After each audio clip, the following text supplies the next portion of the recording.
So hello and welcome back to the day 14 of the 100 day series. ठीक है। और आज मेरे स्टडी आवर्स कितनी देर के हो गए मैंने कैलकुलेट नहीं करे बेसिकली, क्योंकि मैंने सुबह लगाया था, हिसाब बहुत ज़्यादा हो गया था वो, और उसके हिसाब से आई थिंक मैं पढ़ा नहीं हूँ। That's the point. ठीक है। सो राइट नाउ अगर मैं देखूँ तो अभी बज रहे हैं रात के 2। मैं पिछले दो ढाई ढाई घंटे से तो लगातार काम कर रहा था। ठीक है। 2.5 घंटे का लगातार काम करने का मतलब हो गया है 2.5 घंटे ना, हाँ 2.5।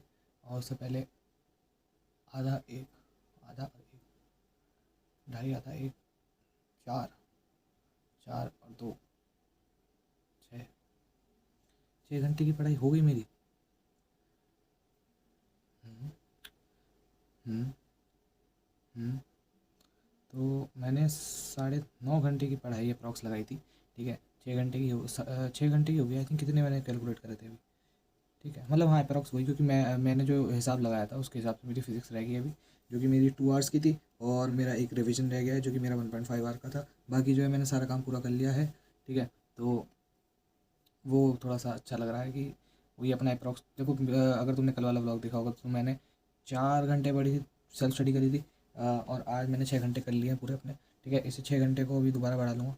क्या कहते हैं, अभी तो 6 ही है, इसे बढ़ा लूँगा धीरे धीरे। द थिंग इज़ मेरे को ना बीच में से टाइम कट ऑफ करना पड़ेगा हर जगह से। मैंने आज जो है अपने सारे डिस्ट्रैक्शंस हटा दिए हैं फ़ोन में से। बेसिकली फ़ोन एक डिस्ट्रैक्शन है। ठीक है। फ़ोन को नहीं हटा सकता क्योंकि मेरा आधे से ज़्यादा चीज़ें फ़ोन पे ही चलती हैं। देखो वीडियो लेक्चर्स फ़ोन के होते हैं। ठीक है। उसके अलावा जो भी मेरे को अगर कोई पीडीएफ देखनी होती है तो वो फ़ोन में होती है। वैसे तो मैंने लैपटॉप में डाल रखी है मैक्सिमम पीडीएफ जो भी इस्तेमाल करनी होती है, लेकिन हाँ बेसिकली अगर एकदम से खोलनी हो तो फ़ोन में खोलता हूँ। ठीक है। उसके अलावा अगर देखा जाए तो फ़ोन से दूर इसलिए भी नहीं रह सकता क्योंकि मैं एक तो ये बनाता हूँ। ठीक है। पूरा फ़ोन से दूर नहीं रह सकता। एक छोटा वाला फ़ोन ले सकता था वैसे तो, उसकी ज़रूरत पड़ती है कॉलिंग के लिए। मैंने अपना इंस्टा जो है वो डीएक्टिवेट कर दिया है। ठीक है। मैं क्लैश रॉयल खेल रहा था और वो भी मैंने मतलब डिलीट कर दिया है, वो भी नहीं खेल रहा। ठीक है। और यूट्यूब पे भी मैं जैसे बहुत ज़्यादा देर की वीडियो देख रहा था, तो मैंने यूट्यूब पे भी एक टाइमर लगा दिया है कि इतनी देर चलेगा। इतनी देर क्या मैं बताता हूँ, मैंने यूट्यूब पे टाइमर दिन के लिए 0 कर दिया है कि एक भी मिनट ना खुले। द थिंग इज़ जब तुम उसको खोलोगे तो एक बात हो सकती है कि दो दो चीज़ है। जब तुमने खोला उसमें टाइमर आया, ठीक है, तुमने उसे हटा दिया, ठीक, फिर तुमने अगला अपने देखना चालू कर दिया। और दूसरा होता है केस कि तुमने खोला उसमें टाइमर आया, तुमने देखा नहीं भाई नहीं नहीं करना ये वाला काम, ठीक है, फिर तुम हट गए उस पर से। तो मैं दूसरे वाले केस में ज़्यादा वो करता हूँ क्योंकि देखो फर्स्ट केस भी हो जाता है कभी कभी कि तुमने डिलीट करके देख लिया, ठीक है, लेकिन सेकंड केस मेरा ज़्यादा होता है। फर्स्ट केस बहुत रेयरली केसेस में होता है जब मेरा मन बहुत ज़्यादा होता है कि देखने का, ठीक है। और रात के लिए मैंने जो है हटा दूंगा रात का, क्योंकि फिर रात में ये होता था अपडेट करना होता है कि मतलब वीडियो अपलोड करनी होती है, ठीक है, इस वजह से वीडियो थोड़ा लेट हो जा रही है आजकल आने में, क्योंकि भाई रात में बंदा, ठीक है, 2 साढ़े 2 ढाई का था, हाँ 2:30 बजे 4 बजे बैठ के वीडियो बना रहा है। ठीक है। पढ़ के उठा उसके बाद वीडियो बनाएगा, उसके बाद देखो नींद आती है। मैं सच बताता हूँ अभी मेरे को नींद आ रही है। मैंने टेस्ट दिया, मेरे टेस्ट में रिजल्ट ख़राब आया, टेस्ट वही मॉक टेस्ट, उसमें रिजल्ट ख़राब आया। मैंने जितना सोचा था उससे ज़्यादा ख़राब आया। सो दैट्स वाई मतलब मेरा स्कोर जो केमिस्ट्री में प्रोजेक्टेड था वो ठीक हो गया, और जो मैथ्स में प्रोजेक्टेड था वो बिल्कुल अपोजिट हो गया मैथ का। ठीक है। फिजिक्स का भी मतलब मुझे जो लग रहा था वही हुआ, ठीक, लेकिन मैथ्स थोड़ा सा वो चला गया मेरे उसमें अपोजिशन टाइप में कह सकते हो। मैथ्स मेरे अपोजिशन में चला गया आज के दिन। देखो मॉक टेस्ट का फ़ायदा ये होता है कि तुम्हें अपने सब्जेक्ट्स की स्ट्रॉन्ग पॉइंट्स और वीक पॉइंट्स पता लगते रहते हैं। तो केमिस्ट्री में मेरे को ये पता लग रहा है कि जितना मैंने अभी फॉर बेसिक स्कोर लेके चला हूँ वो मैं उतनी ऑर्गेनिक से कवर कर पा रहा हूँ जितनी मैंने पढ़ रखी है। और मुझे अगर देखो मैं बताता हूँ, एक क्वेश्चन जो है वो फंसता है डेल्टा वो मतलब वो उसका क्या कहते हैं, इलेक्ट्रोकेमिस्ट्री कहते हैं, हाँ, जिसमें सेल और बैटरी वाला कॉन्सेप्ट होता है वो, ठीक है। और एक क्वेश्चन फंसता है, ज़रूर फंसता है केमिकल काइनेटिक्स का। ठीक है। केमिकल काइनेटिक्स और ये कर लूँगा क्योंकि दोनों में फार्मूला बेस्ड क्वेश्चन आते हैं। ठीक है। कि इसका हाफ टाइम पीरियड ये है तो और मतलब ये इतनी देर में इतना हो रहा है तो इसका बताओ कि ये कौन से उसकी वो है, कौन सा ऑर्डर की रिएक्शन है। तो ये वाले क्वेश्चंस अगर मैं प्रैक्टिस कर लूँगा, देखो आते तो हैं, करे भी हैं पहले, लेकिन ये the thing is revision is important. ठीक है। तो मैं इनका रिवीजन करूँगा। जैसे कि केमिकल काइनेटिक्स का चैप्टर हो गया, सॉल्यूशन का चैप्टर हो गया, और इलेक्ट्रोकेमिस्ट्री हो गई है, तो इन्हें रिवाइज करने से ये फ़ायदा होगा कि मेरे कम से कम 3 केमिस्ट्री के न्यूमेरिकल्स बचेंगे करने, मतलब वो कर लूँगा मैं। और ये फंसते हैं, देखो एक बात समझो, 100 में से 33 नंबर का फंसता है क्वेश्चन पेपर फिजिकल में से, ठीक है, 33 में से मैं देखूँ तो 3 क्वेश्चंस, तो 12 क्वेश्चंस तो ये 3 चैप्टर्स के हो गए हैं, और जो जिनमें से मेरे 2 ठीक हैं, जैसे कि केमिकल काइनेटिक्स ठीक है मेरा, और सॉल्यूशंस ठीक है। सॉल्यूशंस का हाँ बहुत ट्रिकी क्वेश्चन फंसा लेते हैं, क्योंकि इसमें बहुत वैसे देते हैं लैंग्वेज, लेकिन हाँ इलेक्ट्रोकेमिस्ट्री का तो ईजिली बन जाएगा। इलेक्ट्रोकेमिस्ट्री और केमिकल काइनेटिक्स ज़्यादा घुमाएंगे नहीं इसमें, क्योंकि इसमें 2-4 चीज़ें होती हैं जो सीधी सीधी पूछते हैं, ठीक।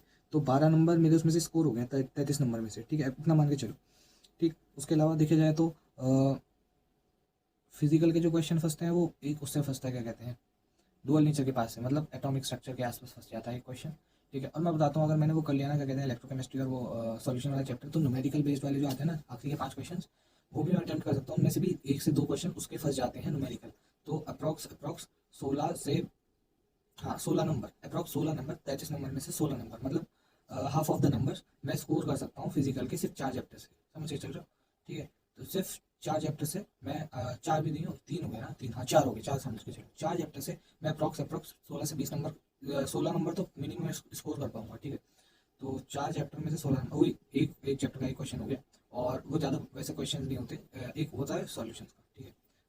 और देखो मेरे पास कोई वैसी बात नहीं है कि मैं तुम्हें बात बताऊँ बैठ के, कि मैं रोज कुछ कहानी बताऊँ। देखो 100 दिन के लिए 100 कहानी बनानी बहुत मुश्किल है, कहानी नहीं होती। देखो मैं तो अपने एक्सपीरियंसेस पे बोलता हूँ मैक्सिमम टाइम, ठीक है, मैक्सिमम हाँ मैक्सिमम क्या 100% अपने एक्सपीरियंसेस पे बोलता हूँ, ठीक।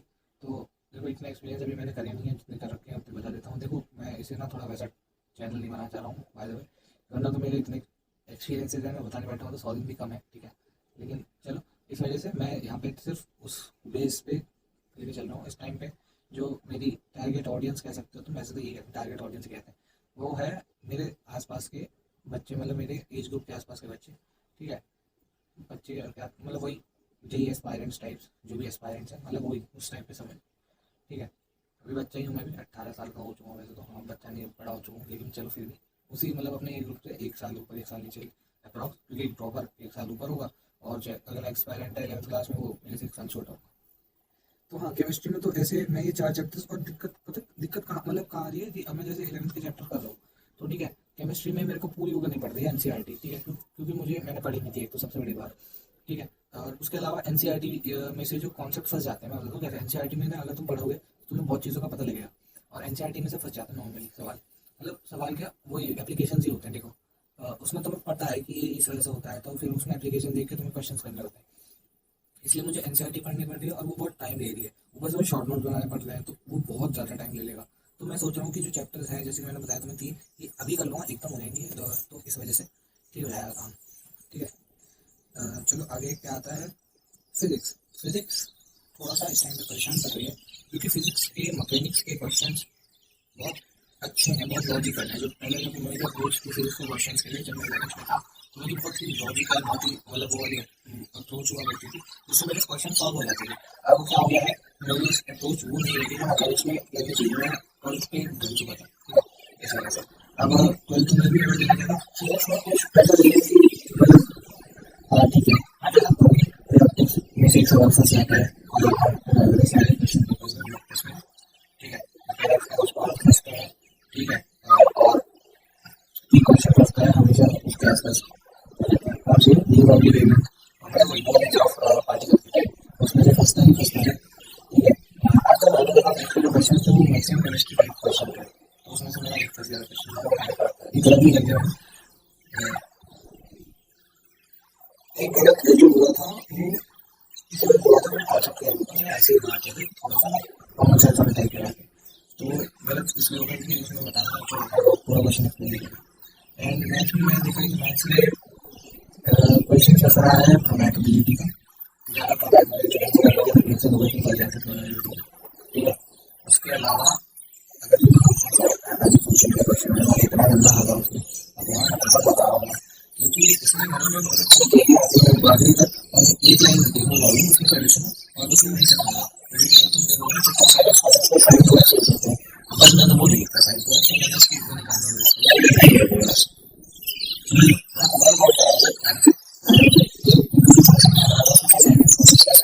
बहुत अच्छा लग रहा है, मैंने बहुत कौन लिखा तो फंक्शंस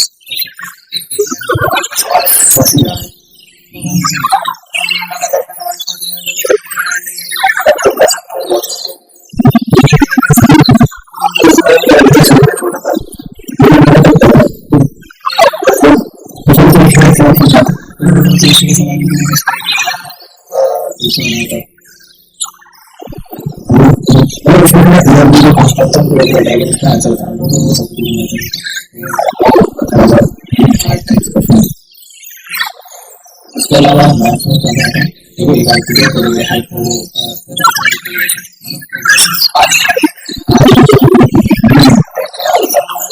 और भी क्वेश्चन है बहुत अच्छा